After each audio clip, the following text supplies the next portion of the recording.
Kani kadai nakabenta kitu kipakwa banwan siya ka jingiaseng Temperance synod sepngi. Kabalang wahkaji. Kibawan na silong ndapoy hanyu mer kin yaj bet ya kalentinong stony. Hiar bet arsut.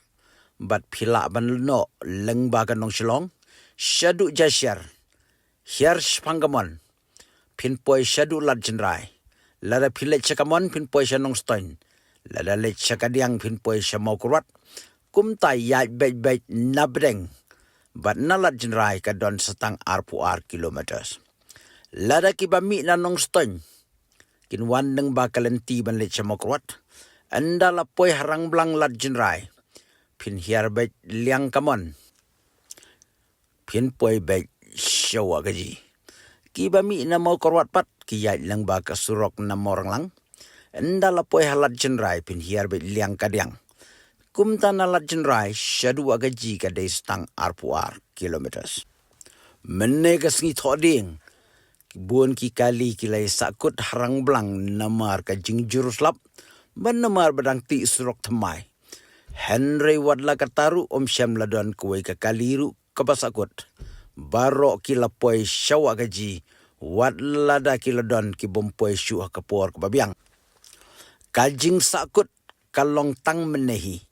Tenrei nadu lasyai, kanom don syu kajing Sahkut, namar ya ketika cakah ladep penkut bat ladep syna. Kumta kitu kipakwa banwan jingiaseng hakasengi ublay. Wat nom ting lani wat nom artatien. Pinpoy bet syaka basuk. Syadu wahkaji, ka syenong wahkaji kadai ka syenong. Kaba itenat hadu kata-kata. Kidon kilum, kiba itenat, bat kiba jerong. Kadairu kawai na kisyenong, kiba paunam hapo southwest kasil. Haki senem baladap, haka kerteng, jong uranium. Akiba buon kinongwan jingiaseng menewat lada kilapoy Islam. Henry kilapoy da kabasuk hadu wahkaji. Hangning yui kinongwan jingiaseng. Bat kinong penyat jong kabalang ban sam ya kibriu. Syaki ying kristan ban penyo jakasa ya kinongwan jingiaseng. Kum tawat nom ting lani artien. Hakas ngiublay lada pikwa ban wan syakani ke jingiaseng. Pila ban poy da kabasuk klem jing artatien. Kublay sibun kani kalong kum ke jing mentip.